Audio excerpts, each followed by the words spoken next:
Tai sveiki visi. Pratęsėm apie Vilo Atmos Pico siurbliuką.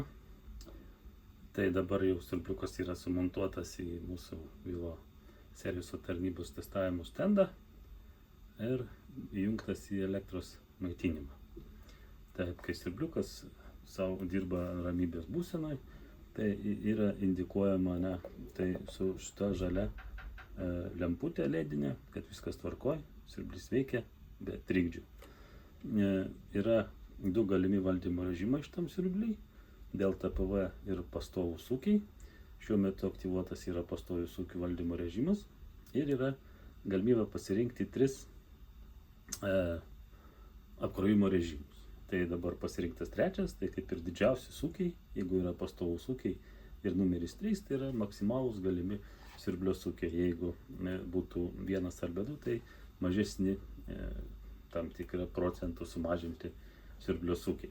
Visas šitas valdymas atliekamas šito mygtuko pagalba, spaudžiu mygtuką ir keičiasi. Va dabar turim maksimalius sūkius, turim pastovių sūkių valdymo režimą ir vidutiniu greičiu sukasi siurblys. Atitinkamai girdite tikriausiai ir gan ženkliai nukritusi siurblio sukeliamą triukšmą ir pastovų sūkių valdymo režimas ir minimalių praktiškai sūkių veikimas.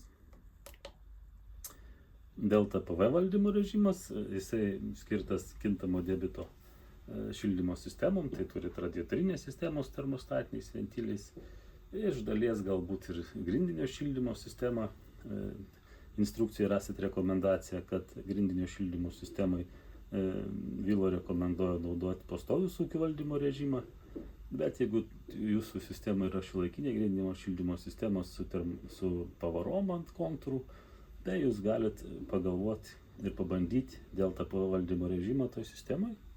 Tik truputį užsididinkit didesnį greitį ir galbūt jums pilnai aptarnaus tą grindinio šildymo sistemą delta PV valdymo režimo. Vėlgi delta PV valdymo režimas, maksimalus siurblio veikimas, irgi spaudžiant mygtuką, tas viskas yra keičiama. Vidutinis valdymo režimas ir mažas minimalus valdymo režimas. Vėlgi delta PV valdymo režimu siurbliukas keičia savo sūkius pagal tai, ar sistemoje yra kažkokie tai pokyčiai.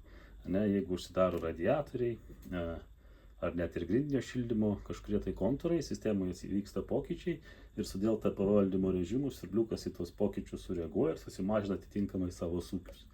Jeigu jūs esat paleidę pastovių sūkių valdymo režimą, siurbliukas savo sūkių nemažina, sukasi visą laiką vienodais pastoviais sūkiais.